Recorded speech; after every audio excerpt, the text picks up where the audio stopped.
Welcome back to Mentor Nation, the podcast for entrepreneurs looking for real mentorship, real strategies, and real stories so that you can go out and build your dreams. I'm your host, John Abbas, and it's time for another episode, so buckle your seatbelt and let's go. Hello, and welcome back to another episode of the Mentor Nation podcast. John Abbas here, and I am just honored and excited to introduce you to today's guest. Akshay Nanavati is an author, speaker, and perhaps most exciting, an adventurer. His new book, Fearvana, is being heavily talked about right now because of the impact that it is making on people all over the world. In fact, the foreword to his book was written by the Dali Lama himself, which is pretty crazy if you ask me. Akshay was diagnosed with massive PTSD after serving in the U.S. Marine Corps, where his job was to walk in front of vehicles in Iraq and search for explosives before they could blow up the convoys. After experiencing incredible mental and emotional trauma, he came home after his service and fell into deep drug and alcohol addiction. After almost committing suicide at his lowest point, he decided to turn his life around by spending all of his time studying how to heal his own brain and studying everything possibly written that he could find on living a happy, successful, and meaningful life. What he discovered led to not only a huge breakthrough in his own life, but is also the inspiration of his book, Fearvana, the revolutionary science of how to turn fear into health, wealth, and happiness. So today in our episode, we talk heavily about something that I know we all struggle with at times, which is fear and really just the emotional baggage of our past. You know, as an entrepreneur myself, I am always having to get out of my comfort zone. And I can tell you that this interview is one that I will come back to over and over and over again. I have never heard someone break down fear the way that Akshay does, where he helps you understand it from a scientific standpoint, how to think about it, what to do about it, and how to excel in spite of it. You can read hundreds of books on the mind, psychology, emotions. You can read the case studies, or you can just listen to this interview with someone who has already done all of that. Now, before we bring Akshay on, I want to make a recommendation to you guys. Since we don't have an official sponsor yet, I want to use this time to recommend things that I truly believe in, things that I use, things that I absolutely love. And if you have not checked out the Robinhood app, you really need to. It is the absolute easiest and best way that I've ever seen to invest in stocks and buy shares of companies that you like or believe in without paying any fees whatsoever. They have tons of resources that will educate you on companies and shares and stocks to buy. I've personally used this app for a year to purchase shares of companies like Starbucks, Netflix, Microsoft. And in fact, if you use my link, you will get a free share of stock just for signing up. No strings attached. You don't have to deposit any money first. There is no obligation. Just click the link in the show notes, create a profile, which takes just a couple of minutes, and then boom, you get a free share of a company, and I do as well. I know that you will love this app like I do. Again, my link is in the show notes, so make sure you look there because, again, you will get a free share of stock just for signing up. I've gotten free shares of stocks such as SiriusXM, Fitbit, and several others just for sharing it, and so have the people that I've shared it with. So without further ado, let's start the show. All right. Akshay, thank you so much for being on the Mentor Nation show. It is an absolute pleasure to have you. Thank you so much for having me, my friend. It's a real pleasure to be here. Absolutely. Well, if you could just start off by telling us, just about, obviously you're on a tour right now, you're traveling all over, but could you tell the audience and us about a really cool experience that you've had recently, or maybe somebody that awesome or incredible that you've met recently? Yeah. I've been blessed to have experienced all of it really recently. Met some great people and experiences, but I guess what I'll share that was really cool recently is when I spent 7 days in pitch darkness, isolation, and silence just to confront my fear of stillness and to go within. This was just a few months ago that I went into this darkness retreat, and that was a very profound and powerful experience. I actually heard about that, and I want to cover that a little more in detail a little later in the podcast. Because when I heard you say it, I was really blown away. I was like, 7 days in complete darkness and stillness. Like I cannot even imagine. So I can't wait to dive into that a little bit more. But that's really incredible that you decided to do that, and you got through it, and you're still sane. Arguably, yeah, exactly. Yeah. So today we're going to be talking a little bit about your journey, your new book, Fearvana, and I'm so excited to have you teach the audience really just how to think about fear and how to use that emotion to propel them to, far greater success than they have imagined. I've been diving into your book. I read probably 2/3 of it yesterday. It took a little bit to get here. And man, I read a lot of books, and this was one of the most eye-opening books that I've ever read. And I cannot wait to have you share just some of the philosophies with the audience. But if we could start, could you just tell us a little bit about your story that led up to the inspiration to write that book? Sure. Yeah. The journey to Fearvana really began when I moved to the US at the age of 13. Soon after moving here, I got very heavily into drugs, into alcohol.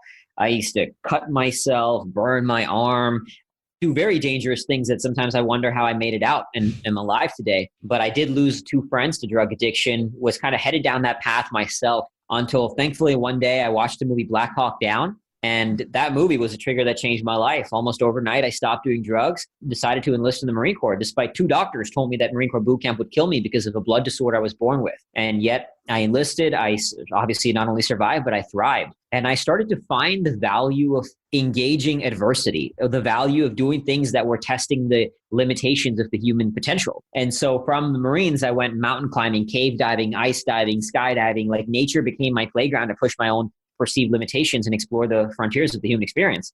So I went into all kinds of outdoor sports. Then in 2007, I was deployed to Iraq as an infantry non-commissioned officer, where one of my jobs was to walk in front of vehicle convoys looking for bombs before they could be used to blow up me and my fellow Marines. Wow. So yeah, somewhat dangerous job, as you might imagine, but learned to thrive once again in adversity and to embrace the experience. And ultimately, I remember writing in my journal before coming back that I'm really going to miss this place when I go back home. So, found peace in the chaos of war. But toughest battle was after coming back. I struggled with PTSD, with depression, was an alcoholic, was on the verge of suicide. After days of binge drinking, I actually thought about picking up the knife in my kitchen and slitting my wrist and ending it all. And so that moment was the real trigger to realize that, okay, something needed to change clearly. So I began researching neuroscience, psychology, spirituality. Initially, it was just to heal myself and kind of help myself crawl out of this abyss that I found myself in. But it led me on this far deeper quest to figure out how do we all navigate the experience of human suffering? Because of course, I'm not the only person that suffered in the world, and we're all dealing with suffering and pain and struggle in some way. Right. And so through my own healing, through all this life experience that I've had up to that point, it led me to this ethos of Fearvana, and ultimately the very cathartic and very intense and beautiful process of writing the book and sharing the message with the world as well. Awesome. What does Fearvana mean exactly? How did you come up with that name? My ex-wife actually coined the word, and when she did, I thought that was like, this is a gold mine because I loved it. But I had been kind of living this ethos, fear and nirvana. They're 2 seemingly contradictory ideals. We think that they're the opposites, right? Like nirvana is this state of bliss, of enlightenment, the heights of the human experience, whereas fear is this sort of very primal emotion. And we demonize fear. We say things like fear is negative. We should conquer our fears. We should be fearless. People say, don't be scared. And you'll see a bunch of quote unquote experts saying this all the time. And through all my life experiences, as well as the research, I learned how much garbage that actually is and how destructive that advice is. And so the ethos of Fearvana, the idea is that fear can be an access point to bliss and enlightenment. And not just fear, but at a higher level, struggle of any kind, that adversity of any kind is actually not just an access point, but it's a necessary tool in order to evolve, in order to grow, in order to live a more blissful life. Gotcha. Man, that's so interesting. And yesterday, I was reading your book, and there was just so much value in just the first 10 pages. And like the beginning was it was amazing. And especially where you just go into detail about how the brain works, the way that it's wired, and just how that translates into many of the problems that we have today. Yeah. Could you spend just a little time teaching the audience the basics of what you talked about in the beginning of that book as far as how the brain works as related to fear and emotions? Sure.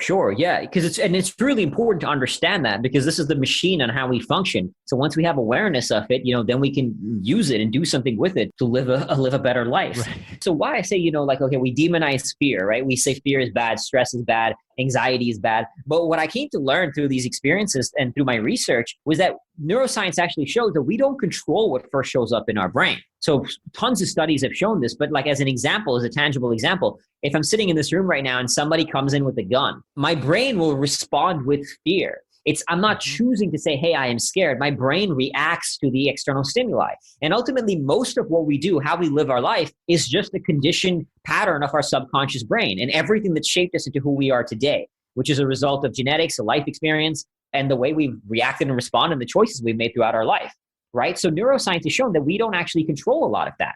We're just these sort of automated machines in some way. And I think a beautiful quote that really summarizes how the brain works is from the psychologist P.D. Ouspensky.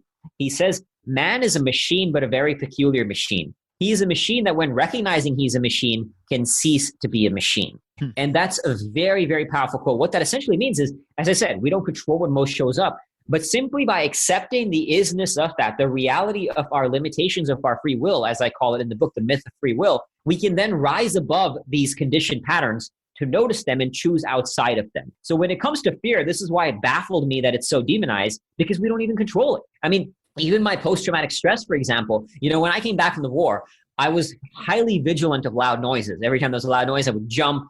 I struggled with crowds. I struggled with survivor's guilt. I struggled with many of these things that they used to label me with post-traumatic stress disorder. But through my research, I came to learn that there's a distinction between post-traumatic stress and post-traumatic stress disorder. Post-traumatic stress is a very normal human response to war. My brain learned to say loud noises equals death. I better be on alert for loud noises. That doesn't mean it's a disorder. But the problem is, by adding that label of disorder, it changes our own relationship to ourselves and to these reactions and these responses that our brain is going through as a result of in my case, war and whatever the experiences we've had. But our brain is not who we are. And that's a fundamental distinction, to realize that we are not our thoughts, our feelings, our experiences. We are the thinker of our thoughts, the feeler of our feelings, and the experiencer of our experiences. So there's the subconscious brain that reacts in response to stimuli, and there's our conscious higher self, whatever you want to call it. In neurological terms, it's called a prefrontal cortex. That's the front of our brain, our conscious brain. Human beings are the only animal that really has the ability to rise above ourselves and be self-aware of our awareness, right? So rising above that allowed me to shift my relationship to my PTSD. And that's how we stop reacting to fear and demonizing fear and say, because the problem is never fear. It's the fear of fear that's the problem. When we accept the isness of it, we can do something meaningful with it. Man, you're so good at explaining that. It's almost like you've had to do that before. A little bit. So I want to translate that, because the audience that's going to be listening to this, most of them are entrepreneurs, traditional business owners, people that obviously have to deal with fear in one way or another pretty much every day, whether they're running a company and dealing with customer service or new obstacles, new problems. So understanding what you're teaching right now, what are some of the things that people can do, the people listening can do to tackle this? Sure. Fundamentally, don't fight fear when it shows up, which is something we do. Again, the problem is never our emotions. It's the demonization of our emotions, recognizing that there are no bad or good emotions. There are only emotions, and it's up to us to decide what we do with them. So as a tangible example of that, I worked with somebody once who said, I'm just waiting for the fear to go away so I can quit my job and start my business. And I said, that's your problem. You're waiting for the fear to go away, because he thought that he should be fearless, as we're often taught. So when fear shows up, don't try to fight it or resist it or, conquer it, quote unquote. Be with it. Acknowledge its presence. Begin to understand it. I get terrified of most of the things I do in my life. When I share these very extreme and intense things that I do, people think I'm quote unquote fearless, but I'm not. I do them because they scare me. So once you acknowledge the presence of the fear, then begin to spend some time understanding it. What are you afraid of? Why are you afraid? What's the worst case scenario? How do you prepare for the worst case scenario? What can you do to address it? I always like to say that fear propels you to prepare, but it only does that if you engage it with awareness instead of fighting it and resisting it. So even as an example, writing my book, Fearvana, ironically, here I am writing a book about fear, and I was terrified.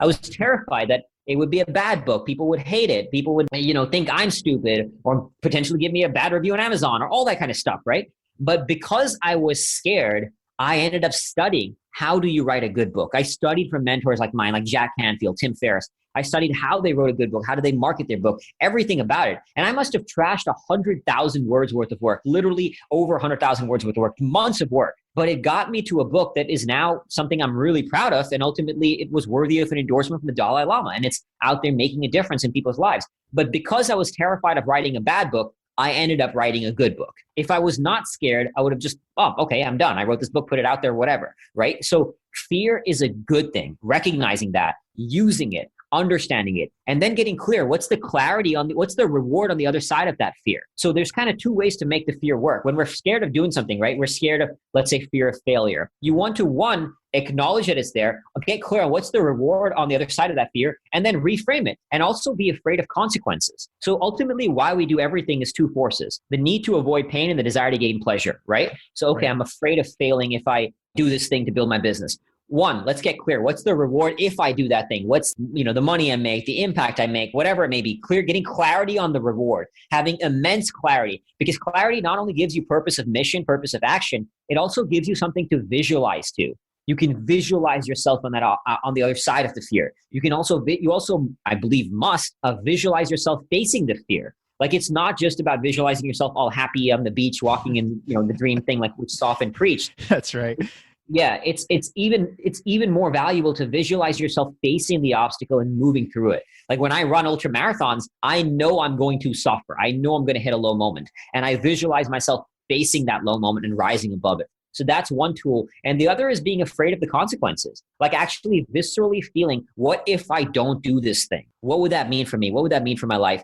And so for example, when I was writing my book, I would actually imagine myself, what if I die never having shared Nirvana with the world? And that to me was far more scary than the fear of actually putting my book out there. So kind of working with both elements of fear, the fear of the pain you want to avoid and the fear of the result you want to get. So in fact, to this day, I can see right in front of me in my living room, I have a poster up on my wall that says, "You will die soon." So wow. Little intense. I get that. May not be for everybody. Some of my own family thinks I'm out of my mind, but but having that fear of death and remembering that death is coming is a beautiful motivator to keep you in action. Wow. It's funny. My favorite quote in the world is by Paulo Coelho. He has this quote that says, "One day you'll wake up and there won't be any more time to do the things you've always wanted to do.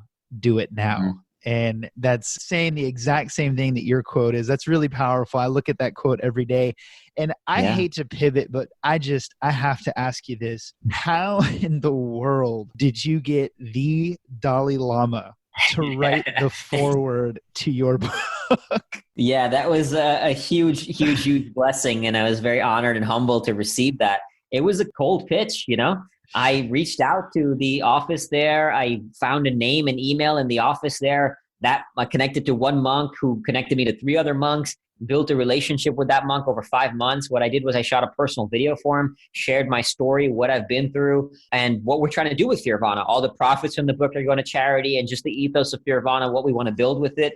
And it took me 5 months of building a relationship with the monk. And this is actually a key lesson here in terms of how do you stay in action and do these things was, throughout that 5 months, when I wasn't getting an email back, I would think that they hate my book. They hate me. They're ignoring me. I struggled with fear about that. I struggled with self-doubt about my work, self-doubt about myself, going through the stress of that, going through the anxiety of that. So the point is that it's normal to feel these things, but I was able to notice the emotion is there, but not become that emotion, not let that emotion define my action. So I would follow up anyway, because it's not real. Most of the stuff we're going through, it's just a perspective on the world. It's not real. It feels real. And I get that. The fear and the self-doubt and the anxiety, it definitely feels very real. But acknowledging that, look, this is just my brain. This is my brain, but I am not my brain and my brain is not me. I'm going to choose to be someone beyond that. What's the conscious self? What's the higher self, the divine self, whatever term you want to use? What is that self-seeking? And realizing that, look, this message I know is a very spiritually powerful message that can make an impact in people's lives. And I actually didn't even ask for a forward. I only asked for an endorsement, but I was really blessed with the forward from the Dalai Lama.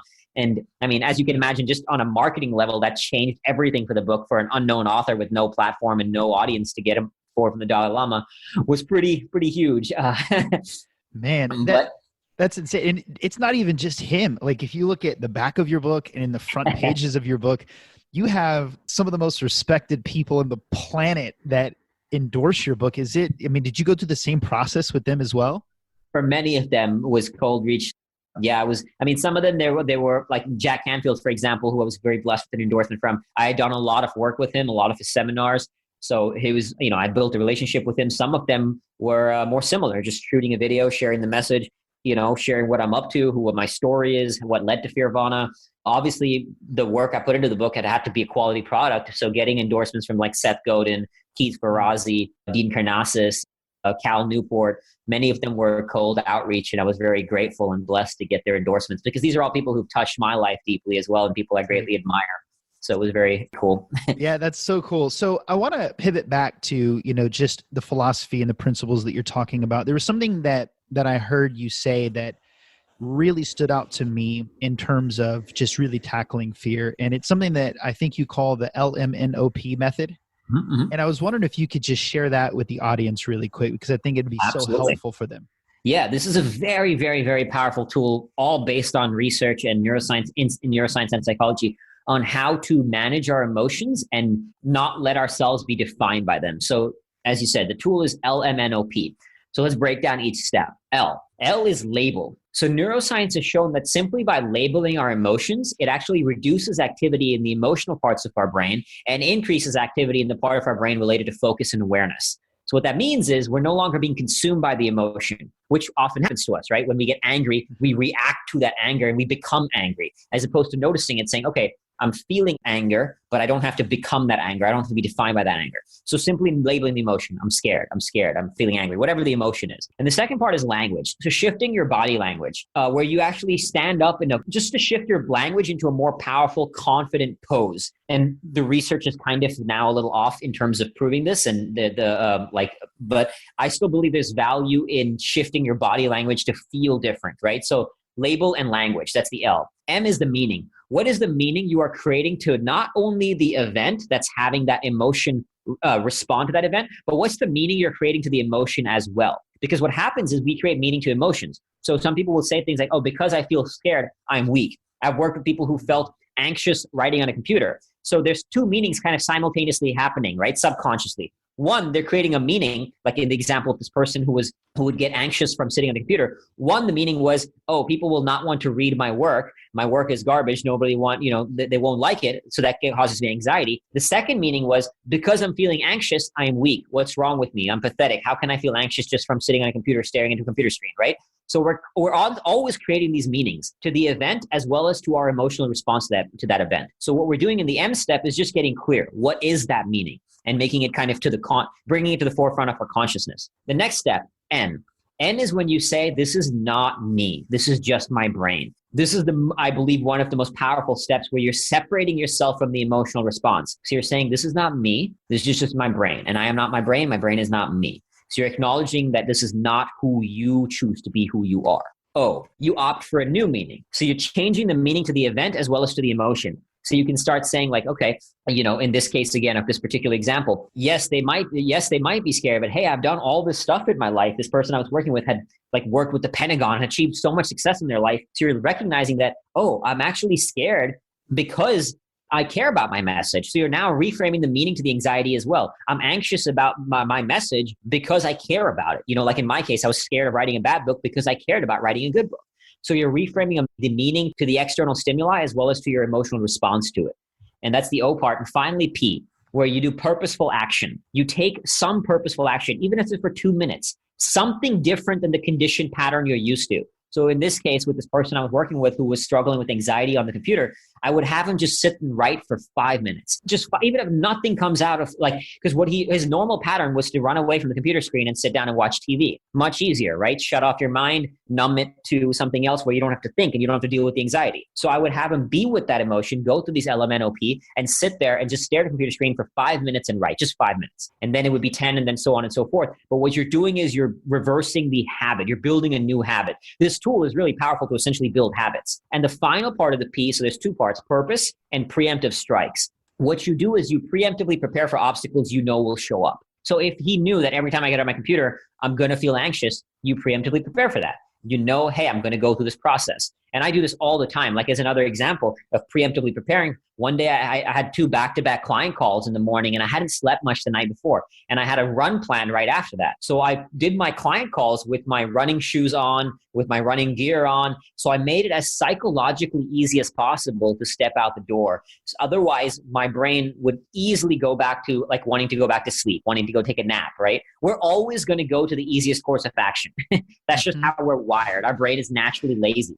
So you're going to have to preemptively prepare for that by addressing the objection, especially when you know obstacles will show up. Like if you feel fear in a particular scenario and you know that, then prepare for it ahead of time. So this tool has been really valuable for me, and many people have shared it with many readers of the book in kind of reversing brain patterns and creating new habits as well. Man, I am going to have to go back and re-listen to this. And I think the audience needs to listen to this as many times as it takes for it to be ingrained, especially like the N that you talked about. You know, the N. A lot of the success that I've had has been in sales. And I remember I was so scared to death of rejection for so long. And a mentor of mine said something almost exactly as you just mentioned in the N. You know, he told me, he said, John, he's like, listen, whenever you're dealing with rejection, it's not you. They're just rejecting your offer. And he's like, just pretend that you're a waiter and you offer, you know, one of the customers coffee. You know, when they say no, do you feel bad? And I was like, well, no. And he's like, exactly. They're not rejecting you. They're just rejecting your offer. And it just, that literally just reminded me of that. It's so powerful. And so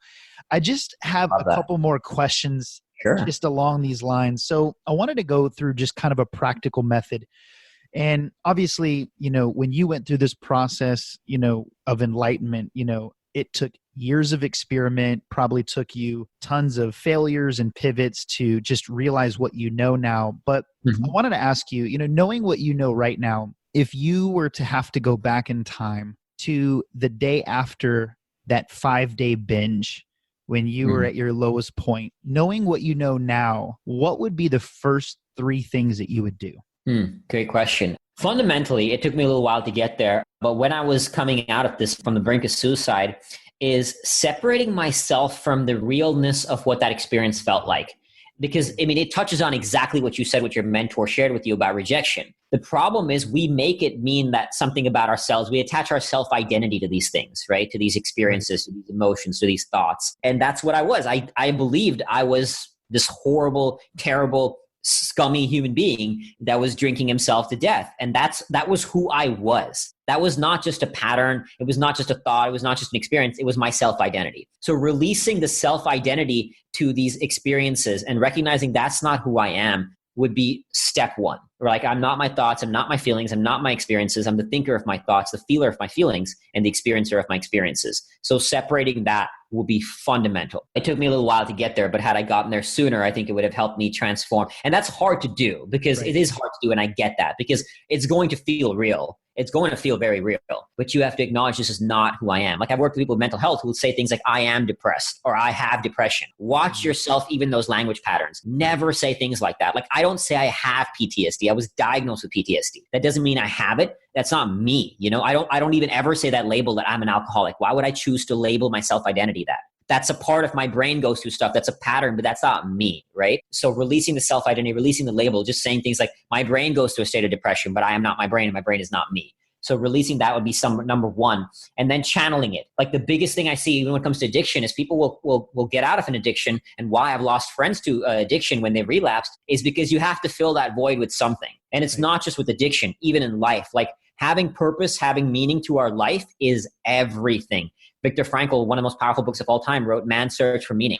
Like, we need meaning. I call it your worthy struggle. So what is your worthy struggle to pursue? And finding that, and even if you don't know, choose a path and commit yourself to that path. So for me, it became writing my book. That was my worthy struggle, right? And so that would be number 2, is finding that, seeking that, spending that time to go within and choosing a struggle. And then relentlessly pursuing that. I mean, like, I think obsession is a beautiful thing. You know, we kind of say demonize obsession or work-life balance. No, I talk about my personal life in my work as I'm doing now, and I talk about my work in my personal life. Like, it consumes my soul.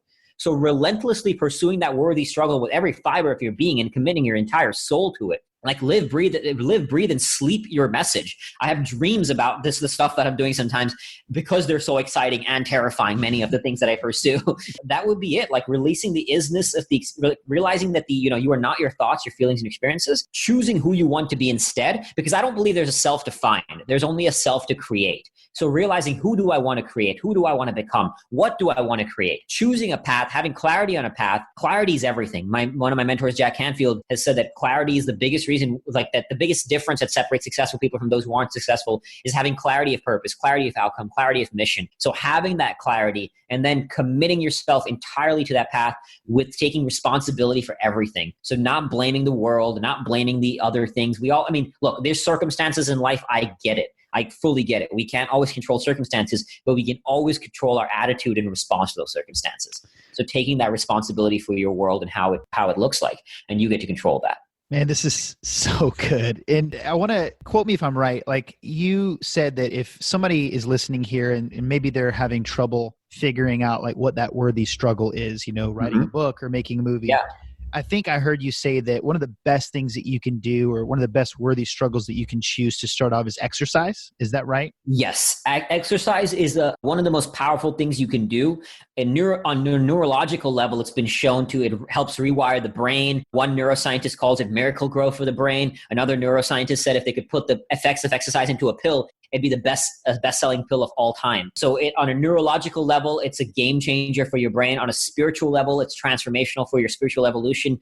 On a psychological and just a belief level, and obviously on a physical level, it's everything. It's one of the most powerful tools you can do to shift your relationship to yourself and to your patterns. And obviously, it won't solve your problems. It doesn't solve the rest of your problems that you go through in life, but it helps you build a better self to handle those problems. So that's one thing that and almost anybody barring sort of, serious physical issues can exercise. So that's like a fundamental tool. And then in terms of finding your path, you may not want to run ultramarathons like I do, but I always say like work backwards from the future. Like what would an ideal life look like for you?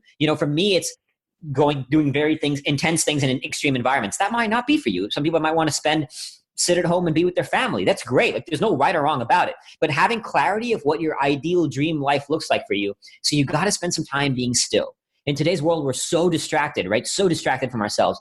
So go within, be still, figure out what does your ideal life look like for you, and work backwards from the future, not forward from the present.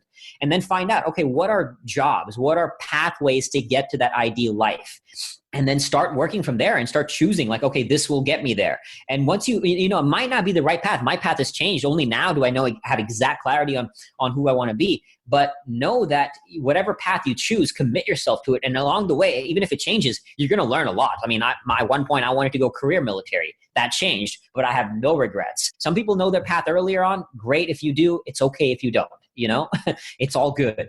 But work backwards from that future and choose your path and then commit yourself to it. Man, awesome. Now that leads me actually to my very last question, which is this stillness retreat that you went on. And so like, can you just tell the audience a little bit about that? Like, what was that experience like? And just go into detail. Cause when I heard you talk about it, I was just putting myself there and I'm like, oh my God, I don't know if I can do that. It was obviously very, very challenging. You have nowhere to go. They're just sitting there doing nothing for 7 days in pitch darkness, So, and that's like the most powerful expression of stillness. I was actually going to go do a silent retreat where people are silent, but you're still looking, you're still seeing the world. And then I stumbled and I didn't know these things like darkness retreats existed. And I stumbled into it. The reason I even wanted to go do this thing was because I actually broke my sobriety last year. And I didn't like that about myself. So I needed to go deeper within to find some answers. And so the cool thing is when you shut off your visual senses, when you're cutting off your visual sense, you have nowhere to go. Your brain doesn't have things to attach consciousness to. So I can't look at things and say, that's a tree, that's a wall, right? Like you have nothing external to attach your consciousness to. So as I like to say, your soul becomes a mirror to itself. So you're forced to go within. And that is a very, very, very powerful, very intense, very scary, very challenging, but very profound experience. So I was journaling in the dark. I had a little ruler. I mean, obviously it wasn't in the lines, but it was legible. So I journaled in the dark, and the stuff that came through for me was very, very profound. I had very powerful experiences. I mean, you see lights that are as real as anything else you could possibly imagine, because just also on a neurological level, when you're in that level of darkness, like zero exposure to light for that long, your brain starts to naturally, among many things, your brain starts to naturally release DMT, which is one of the primary ingredients in ayahuasca. So you go on these sort of psychedelic trips. Like as an example, it was, I think, day 5 or day 6 of the retreat. It got so bright in there that I felt like I needed an eye mask to sleep. It was blindingly bright. And I'm in a pitch dark room. It was surreal. Wow, that's so interesting. Man, you have a really, really incredible journey. And I know already, just in 30 minutes, the audience is going to want to know, where can I get his book? How can I connect with him? Like, could you just take a minute and just let the audience know just the best way to follow you, connect with you, contribute, get your book? I want to have everybody understand clear access to how they can find out more about your work. Yeah, I appreciate you asking. You can find me at fearvana.com. That's Fearvana, fearvana.com. The book is on Amazon in Kindle, paperback, and Audible. All the profits from the book go to charity as well. So we're supporting some beautiful causes all across the globe as well. And that's where you can find me. Awesome. And I want to let the audience know before we wrap up, guys, if you're listening to this, 100% of the profits of this book is going to charity. Pick up the book, but do me a big favor and just go to Amazon, take 2 minutes out of your day and leave a really, really good review on this book if you can. It would mean a lot. And obviously it's for a great cause. I know that you're going to be blown away by the book when you read it anyway. So if you could do that, that would be fantastic. And Akshay, man, it has been an absolute pleasure, man. I just want to thank you so much for being on the show and just really sharing your wisdom with the audience. Thank you so much for having me, brother. It was a pleasure. Absolutely. All right, guys, that was another incredible episode in the books. And I just hope that you enjoyed the episode with Akshay and that it was extremely meaningful and helpful. And if it was, just make sure you pick up his book, Fearvana, on Amazon. I've read this book cover to cover, and out of all of the books that I read, there's only a few that I really, truly recommend to most people, and this is absolutely one of them. So make sure you pick up that book on Amazon and just follow Akshay. He's all over Instagram. He's on Facebook, and he's just doing some really incredible things in the world. Also, if you have not followed us on Instagram, please do so, because that is the best way to stay connected with me, to reach out, to comment, to give feedback. Our handle on Instagram is @MentorNationPodcast. Again, on Instagram @MentorNationPodcast. I hope all of you have an incredible day, and we will see you next week with another action-packed, super valuable episode. Thanks, guys.